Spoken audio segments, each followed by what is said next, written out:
a faraway country, there lived a miller. This miller had a beautiful daughter. The miller talked about his daughter to anyone who cared to listen and showered praises on her. Sometimes he got carried away so much that he even said things that weren't true. One day, the king came to the woods to hunt. The miller was very glad to tell the king about his daughter. "She's the prettiest and smartest girl in this country," the miller boasted. "Why, she can even spin gold out of straw." The miller bit his tongue, but it was too late. The king got down from his horse at once. He was very fond of money, and he realized that this was a great opportunity to pile up on some gold for his treasury. "Send your daughter to the palace tonight, and we'll see if your words are true," said the king. There was nothing to do but to obey the king. What a beautiful day. Yes, Dad, it's a splendid day, isn't it? What you doing, my dear? I'm stitching something for you, but it isn't finished yet. It's ready now. It's a new shirt for you, Dad. I want to add some beautiful embroidery on it. Will you help me? We need to put together... Father, try the shirt on now. It will fit you perfectly. You are so wonderful. Yes, it really fits me well. Thank you so much. Good day, Your Majesty. "Hello. What a wonderful shirt I see on your father." He made the shirt for me, Your Majesty. Look at this beautiful pattern. "Well, your daughter is a seamstress." Yes, she is the best in this town. Why, she can even spin gold out of straw. "Is that true? Send your daughter to the palace, and we'll see if your words are true." Oh.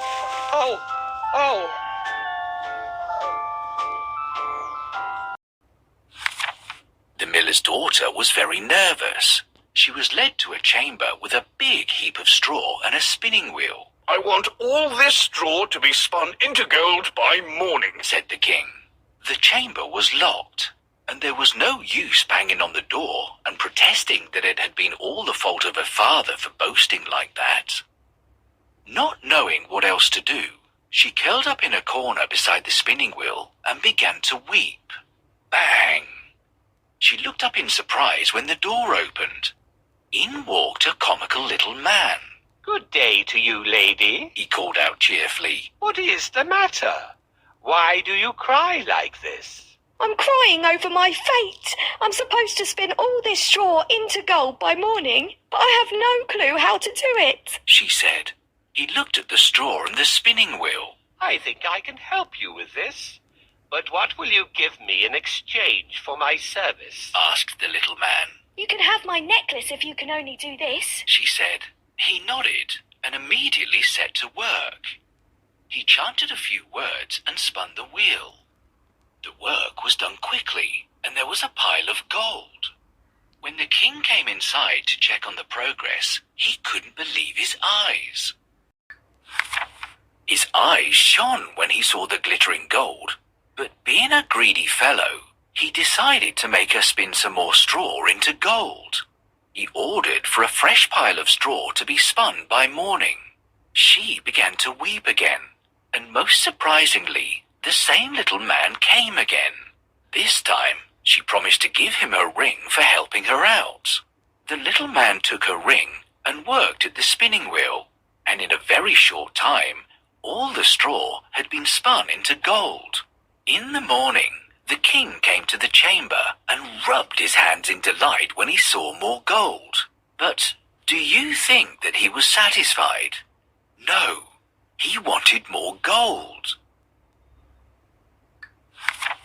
He ordered more straw to be brought in. "Perform the miracle one more time, turn all the straw into gold, and you shall be my queen," he said. The miller's daughter sat down gloomily, and soon enough, the little man came again. What do you have to trade for my services? He demanded. I have nothing else to give you, she said sadly. The little man thought for a while. You'll be queen soon. If you promise to give me your firstborn child, I'd be glad to spin this all into gold right away, he said. The miller's daughter agreed. All she wanted was to get the job done. The king has set me an impossible task. What should I do now?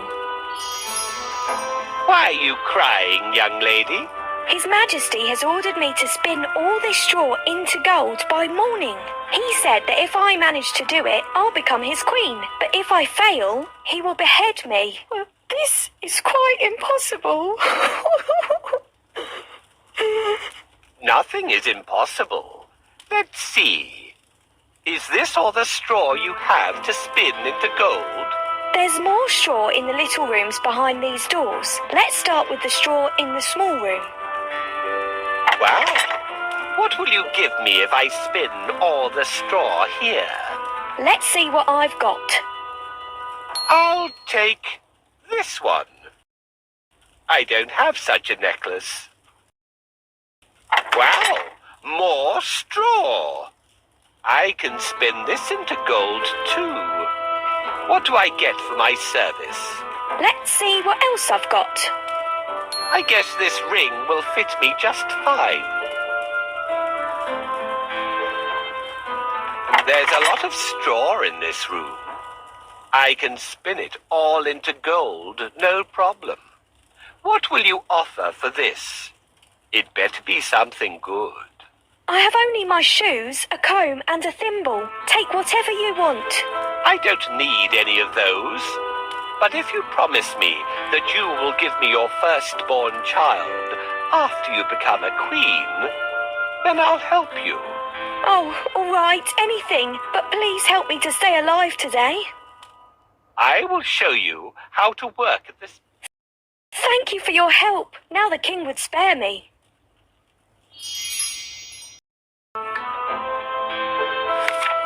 The king was very pleased to see that there was a big pile of gold in the corner. I'm keeping my promise. We're getting married, Said the king. The miller's daughter became the queen, and they lived happily together. They had a baby girl, and everybody was celebrating. The queen had long forgotten about her promise. But one day, while she was playing with her baby, the little man came inside. Remember your promise. I've come to take your baby. He said. The queen was horrified. Oh, please don't take my baby away from me. I'll be heartbroken. She wailed, but the little man remained persistent. I'll give you half the kingdom, but please don't ask for my child. She begged. He shook his head. She cried so hard that he finally felt some pity for her. Okay, here's the deal. I'll give you 3 days to find my name. If you succeed, you can keep your baby, He said. I'll come every day to see if you can guess my name. The queen thanked him profusely. The queen lay awake all night, making a list of all possible names she could think of. The next day, when the little man came, the queen began. Is your name Timothy? No? Is it Benjamin? No. Jeremiah? That isn't right. Ichabod? No. Tobias? Try again. Gregory? That's not my name. Finally, the little man left. The next day, the queen came up with funny and silly names. Hey, is your name Sticklegs? No. Owl Eyes? Nah. Rabbit Tooth? That isn't my name. Mophead? No. Fluffy Beard? Wrong. Shaggy Brows? Keep guessing. Look, my darling, there are so many interesting things here. Look at those beautiful birds. Let's find a green bird. Right, this bird has a green colour. Now, let's learn to find shapes. Can you find a bush that has a round shape? That's right, this bush has a round shape. Wheels and the moon are round in shape too. Can you see those trees? Let's spot the biggest of them.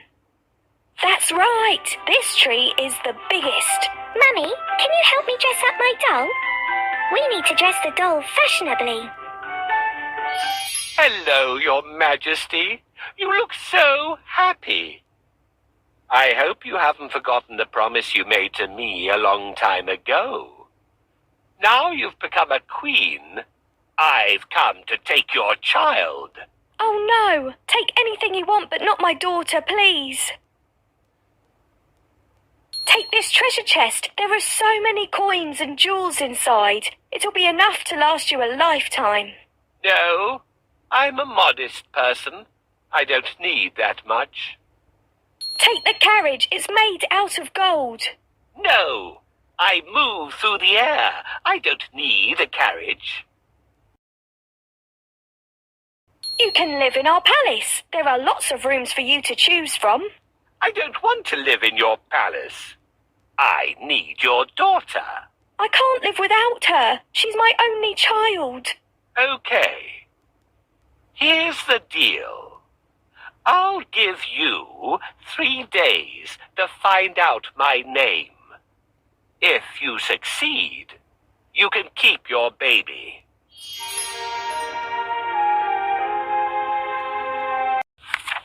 She told him everything she could think of, but he kept shaking his head. The queen was really scared. There was only 1 day left. She called her trusted guards and asked them if they had found out where the little man lived, but nobody had a clue.